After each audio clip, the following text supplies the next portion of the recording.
सभापति जी, मैं सबसे पहले भारत के माननीय राष्ट्रपति जी के अभिभाषण के धन्यवाद के समर्थन में मैं यहाँ पे खड़ा हुआ हूँ। सभापति जी, इस देश में पहली बार कोरोना जैसी महामारी को देखते हुए भी पहली बार 8.5% इस देश की डीजीपी होती जा रही है और मैं समझता हूँ कि 2,94,000 करोड़ डॉलर की है। ऐसी कोरोना की महामारी के बीच आज हम लोग इस तरीके से आगे बढ़ रहे हैं। डीजीपी राजस्थान, पूरे हिंदुस्तान की कुल जीडीपी कितनी भी हो, लेकिन मैं समझता हूँ कि खेत और खलिहान जब ठीक होगा, खेत के मजदूर के खेत में, किसान के खेत में जब अच्छी फसल होगी तो मैं उसको डीजीपी मानता हूँ। क्योंकि सभापति जी, जब किसान खुशहाल होगा तो यह देश खुशहाल होगा। चौधरी चरण सिंह जी ने कहा था कि भारत की समृद्धि का रास्ता गाँव और खेतों से होकर गुजरता है, और मैं समझता हूँ कि देश के गाँव को मजबूत करने का काम देश के प्रधानमंत्री जी ने किया है। पिछले 7 साल के अंदर यह देश किस तरीके से विकास के पथ पे पहुंचा है, यह कहते हुए मुझे कोई शंका नहीं है। हम लोग आज एक विकासशील श्रेणी में जाके खड़े हुए हैं। आज हम लोग एक विकास के देशों में जाके हम लोग खड़े हुए हैं। पहली बार इस देश के अंदर जब कोरोना महामारी आई थी, तब से लेके अब तक इस देश के प्रधानमंत्री जी ने जो चिंतन किया और करीबन 168 करोड़ डोज इस देश में लगाई, 91 करोड़ लोगों को पहली डोज लग चुकी है, करीबन 72 करोड़ लोगों को दूसरी डोज लग गई है। और मैं समझता हूँ कि एक ऐसी महामारी से इस देश को निकालना एक बहुत बड़ी बात थी। चाहे वो प्रधानमंत्री ग्राम आवास योजना हो, चाहे वो आयुष्मान भारत योजना हो। भारत के अंतिम छोर पर गांव में बैठे हुए व्यापारी, गांव में बैठे हुए मजदूर और किसान का अगर किसी ने ध्यान रखा है तो देश के प्रधानमंत्री जी ने रखा है। मेरे 2 जिले हैं सभापति महोदय, दोनों जिलों में आज केंद्र की सरकार ने मेडिकल कॉलेज दिए हैं। मैं धन्यवाद देना चाह रहा हूं मंत्री जी को कि दोनों जिलों में मेडिकल कॉलेज इतनी अच्छी सुविधाएं आज केंद्र की सरकार ने हमें दी है। और पहली बार मैं समझता हूं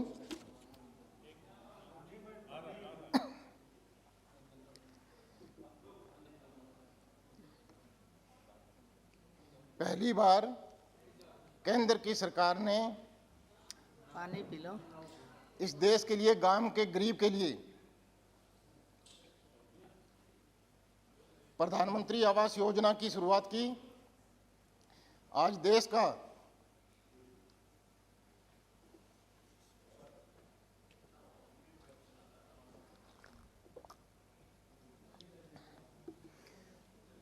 का गरीब आदमी जिसके सर पे छत नहीं थी, उसको छत देने का अगर किसी ने काम किया तो देश के प्रधानमंत्री जी ने किया। सभापति जी, फरवरी 2015 में देश के प्रधानमंत्री जी मेरी कॉन्स्टिट्यूंसी श्री गंगानगर से सॉइल हेल्थ कार्ड की शुरुआत की थी, और तब से लेकर अब तक किसान की ज़मीन किस तरीके से अच्छी रहे, किस तरीके से किसान की ज़मीन खुशहाल रहे, धरती माँ की तबीयत खराब नहीं हो, इसके लिए अगर किसी ने बीड़ा उठाया तो देश के प्रधानमंत्री जी ने उठाया है। एक छोटी सी छोटी बात को लेके, किसानों की एक छोटी बात को लेके भी, किसान की एक छोटी बात को लेके भी देश के प्रधानमंत्री जी बीड़ा उठाते हैं।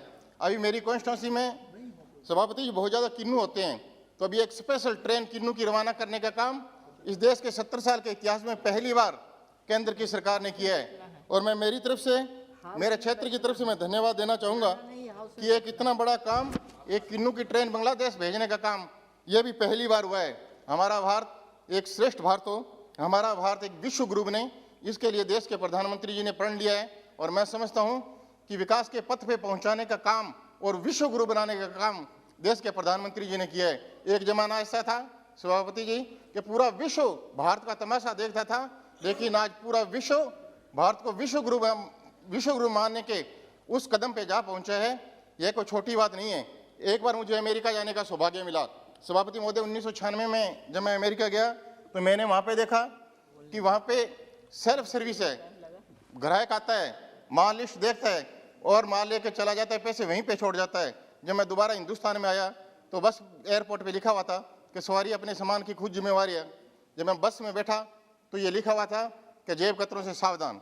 तो अगर ये इस देश की हालत किसी ने की है तो इन लोगों ने की थी। आज तो इस सदन में इनका कोई भी सदस्य अभी इसमें सम्मिलित नहीं है, लेकिन मैं कहना चाहूँगा कि इसको उभारने का, इसको उठाने का काम और इस देश को विकास के पथ पे ले जाने का काम केंद्र की सरकार ने और प्रधानमंत्री जी ने किया है। मेरी कॉन्स्टिट्यूंसी जो बॉर्डर की कॉन्स्टिट्यूंसी है, सभापति जी, सीमावर्ती क्षेत्र है, वहाँ पे अभी एक सड़क निकल रही है, ग्रीन कॉरिडोर 25,000 करोड़ रुपए की, बठिंडा से लेके राजस्थान होते हुए भावनगर तक एक बहुत बड़ी सड़क केंद्र की सरकार ने, बहुत बड़ी सड़क वहाँ पे मेरी कॉन्स्टिट्यूंसी में निकल रही है। और मैं देश के प्रधानमंत्री जी को और माननीय परिवहन मंत्री जी को मैं धन्यवाद देना चाहूँगा कि इतनी बड़ी सड़क वो एक कॉन्स्टिट्यूंसी से निकाल रहे हैं। मैं एक बात कह के अपनी बात को समाप्त करूँगा। मैं समझ रहा हूँ कि मेरा टाइम भी नहीं था, लेकिन फिर भी आपने टाइम दिया है।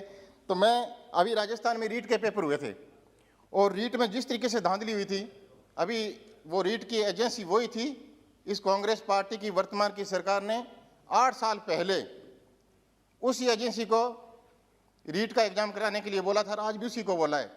और उस रीट की एजेंसी ने, अभी जो रीट का एग्जाम हुआ, उस एजेंसी ने रीट के जो पेपर थे उनको बेच दिया। अभी उसकी जांच एसओजी ने की और सरकार को और अधिकारियों को दोषी माना, विभाग को दोषी माना। मैं आपके माध्यम से केंद्र सरकार से मैं आग्रह करना चाहूँगा कि इसकी जांच सीबीआई से हो और वो परीक्षा जो हुई है उसको रद्द किया जाए, ताकि राजस्थान के नौजवानों का भविष्य उज्जवल हो सके, वो एक बार फिर अच्छे एग्जाम की तैयारी कर सके। मैं आपसे आग्रह करना चाहूँगा। सभापति जी, मैं ज़्यादा कुछ नहीं कहता हुआ, मैं सिर्फ इतना कहना चाहूँगा कि राजस्थान प्रदेश एक सीमावर्ती क्षेत्र, जो मेरी कॉन्स्टिट्यूंसी है, पूरा राजस्थान प्रदेश एक रेतीला है। कहीं पे सिंचाई हेतु पानी है, कहीं पे नहीं है, कहीं पे पीने हेतु पानी है, कहीं पे नहीं है। लेकिन जल जीवन मिशन जो स्कीम है वो हर घर तक जल पहुंचाने का उसने काम किया है। मैं मेरी तरफ से भी सरकार को धन्यवाद देना चाहूँगा। मैं आपका इशारा सभापति जी मैं समझ रहा हूँ, आपने मुझे बोलने का टाइम दिया है। मैं मेरी तरफ से मैं आपको धन्यवाद देना चाहूँगा और आदरणीय प्रधानमंत्री जी को भी मैं धन्यवाद देना चाहूँगा कि एक भारत को एक श्रेष्ठ भारत बनाया, एक विकास के पथ पे ले जाने का काम किया। बहुत बहुत धन्यवाद। जय हिंद, जय भारत।